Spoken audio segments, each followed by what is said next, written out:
22일 새벽 예배를 시작하겠습니다. 사랑과 은혜가 풍성하신 하나님 아버지 감사를 드립니다. 오늘도 하루를 저희에게 허락하시고 이 시간 각자의 처소에서 예배와 기도의 시간을 만들어낼 수 있게 하심에 감사를 드립니다. 말씀과 기도를 사모하며 나아가오니 우리의 심령 가운데 합당한 은혜를 부어 주시옵소서.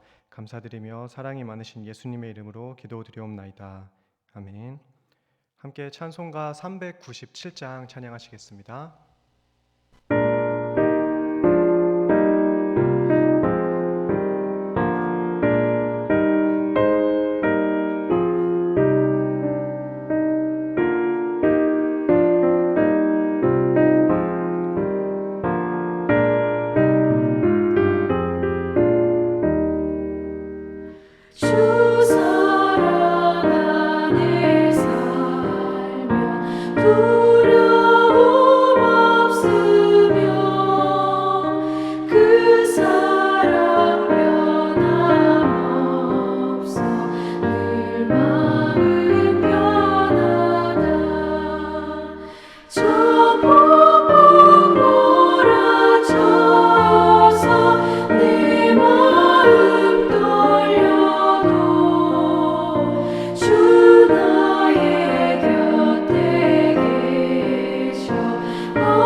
오늘 함께 보신 말씀은 고린도전서 14장의 말씀입니다.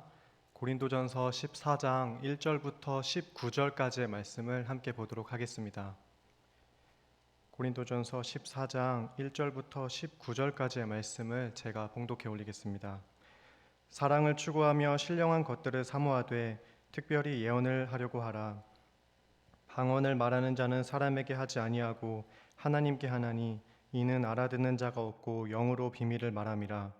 그러나 예언하는 자는 사람에게 말하여 덕을 세우며 권면하며 위로하는 것이요 방언을 말하는 자는 자기의 덕을 세우고 예언하는 자는 교회의 덕을 세우나니 나는 너희가 다 방언 말하기를 원하나 특별히 예언하기를 원하노라.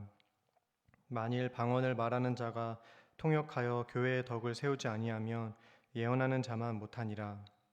그런즉 형제들아 내가 너희에게 나아가서 방언으로 말하고 계시나 지식이나 예언이나 가르치는 것으로 말하지 아니하면 너희에게 무엇이 유익하리요. 혹 필이나 검은고와 같이 생명 없는 것이 소리를 낼 때 그 음의 분별을 나타내지 아니하면 필이 부는 것인지 검은고 타는 것인지 어찌 알게 되리요. 만일 나팔이 분명하지 못한 소리를 내면 누가 전투를 준비하리요. 이와 같이 너희도 혀로서 알아듣기 쉬운 말을 하지 아니하면 그 말하는 것을 어찌 알리요?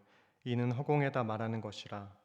이같이 세상에 소리의 종류가 많으나 뜻 없는 소리는 없나니 그러므로 내가 그 소리의 뜻을 알지 못하면 내가 말하는 자에게 외국인이 되고 말하는 자도 내게 외국인이 되리니 그러므로 너희도 영적인 것을 사모하는 자인즉 교회의 덕을 세우기 위하여 그것이 풍성하기를 구하라.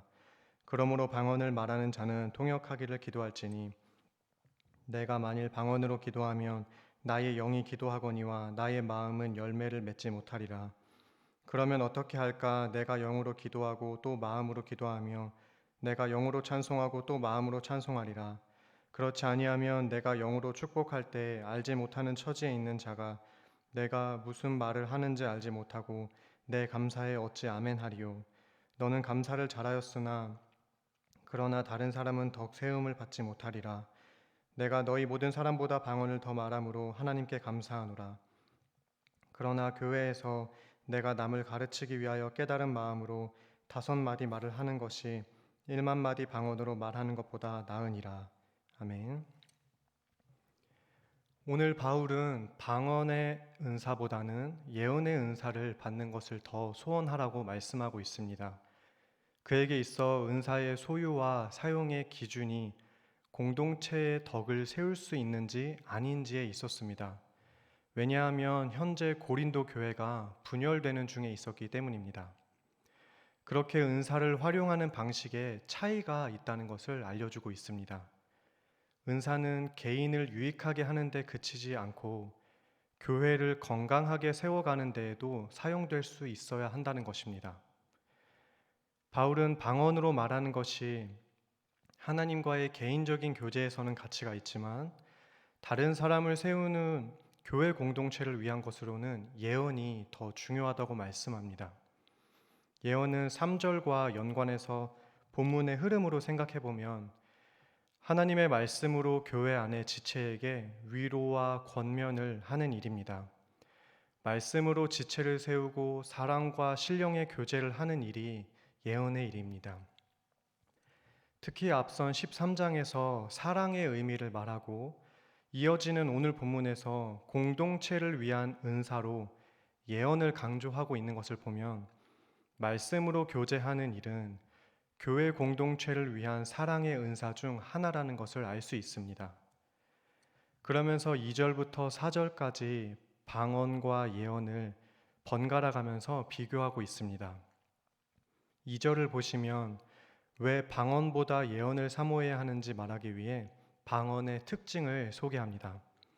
먼저 방언은 사람에게 하는 게 아니라 하나님께 말하는 것입니다. 주로 방언은 기도를 통해 하는 것이기 때문에 사람보다는 하나님을 향합니다. 그래서 다른 사람에게는 그다지 유익을 주지 못하는 성질을 가지고 있습니다. 그러나 3절에서 예언은 사람을 향해 말하기 때문에 격려와 위로와 힘을 불어넣어 줄 수 있고 결과적으로 공동체에 유익을 줄 수 있습니다. 또 4절에서 방언은 방언을 하는 자기 자신에게는 덕이 되지만 예언하는 사람은 교회의 덕을 세운다고 말합니다. 그러나 이것은 방언을 폄하하거나 소홀하게 보는 것은 아닙니다. 4절을 다시 보시면 방언을 말하는 자는 자기의 덕을 세우고 예언하는 자는 교회의 덕을 세우나니 방언과 예언이 모두 덕을 세운다는 성질을 가지고 있습니다. 본문은 두 은사를 모두 유익한 것으로 보고 있습니다. 다만 바울이 강조하고 싶은 것은 공동체성을 잃은 고린도 교회에 덕을 끼치는 데 있어서 방언과 예언 중 어느 것이 더 필요한지를 말하고 있는 것입니다. 특히 세운다는 말은 무너진 곳을 수리하고 보완해서 원래의 모습을 회복시킨다는 의미입니다. 2008년 국보 1호 숭례문이 불에 탄 적이 있습니다. 다시 재건할 때 원래의 모양으로 복구하면서도 이전보다 더 튼튼하게 지었습니다. 원문에 세운다는 의미가 그런 뜻입니다. 고린도 교회가 원래는 하나님의 견실한 공동체였지만 어느 때부터인가 세상의 가치관이 틈타서 무너지고 있었기 때문에 고린도 교회에 필요한 사랑과 신령의 은사는 말씀으로 덕을 세워 서로를 위로하고 권면하는 일이라는 것을 가르쳐 줍니다. 5절에서 자기가 가진 것이 교회에 유익을 주지 못하면 아무 의미가 없다 말씀하기 위해 바울은 비유를 들어 설명합니다. 7절부터 보시면 필이나 검은고와 같은 악기의 비유입니다. 악기가 소리를 낼 때에도 그 음이 구분되지 않으면 무슨 곡조가 연주되는지 알 수가 없다는 것입니다. 또 군대에서 전쟁 중에는 나팔 소리를 통해서 격진할지 아니면 후퇴할지를 소통을 하는데, 만약 나팔수가 분명하게 나팔을 불지 않으면 아무도 전투를 올바르게 준비할 수가 없습니다. 타인에게 의사가 전달되지 않는다면 의미가 없기도 하고, 올바른 의사소통이 되지 못할 때에는 오히려 위험할 수도 있습니다. 그래서 알아들을 수 없는 방언은 허공에 외치는 소리이고, 말이 통하지 않아서 같은 교회 공동체의 교우들이 서로 외국인처럼 멀어질 수 있다고 말합니다. 적지 않은 교회들은 은사 중심의 체험을 강조하기도 합니다. 그런 것들은 성경적으로 재해석되어야 할 부분도 있겠지만 개인이 하나님을 알아가고 경험하는 하나의 통로가 될 수도 있습니다. 저도 청소년기에는 은사 체험을 유독 강조하는 교회에서 신앙생활을 했었습니다.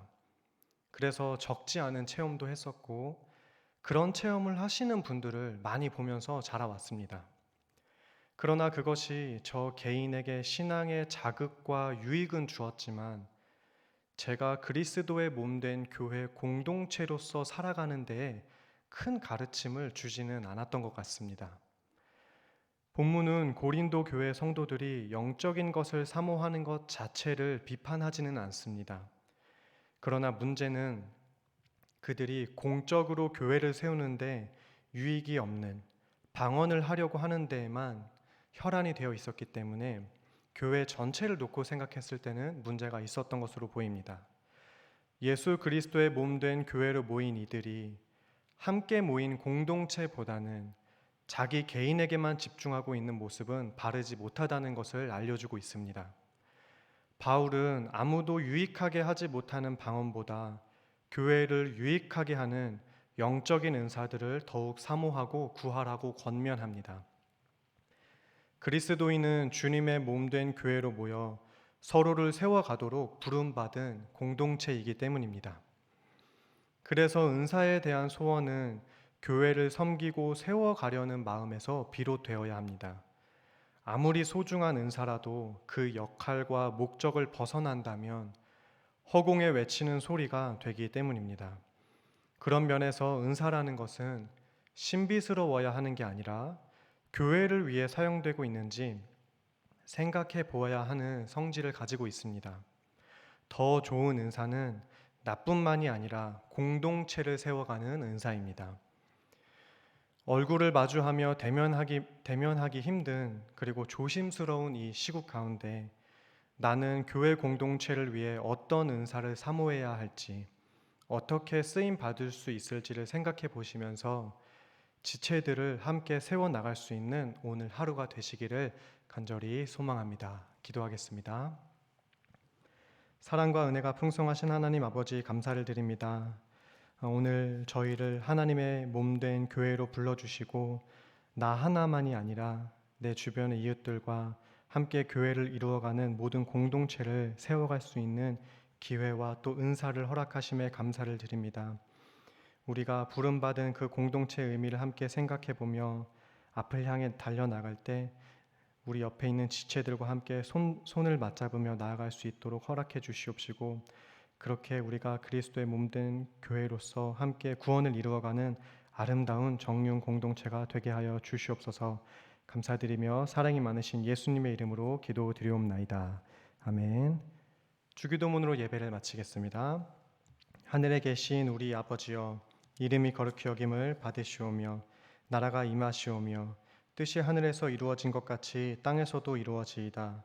오늘 우리에게 일용할 양식을 주시옵고 우리가 우리에게 죄 지은 자를 사하여 준 것 같이 우리 죄를 사하여 주시옵고 우리를 시험에 들게 하지 마시옵고 다만 악에서 구하시옵소서. 나라와 권세와 영광의 아버지께 영원히 있사옵나이다. 아멘.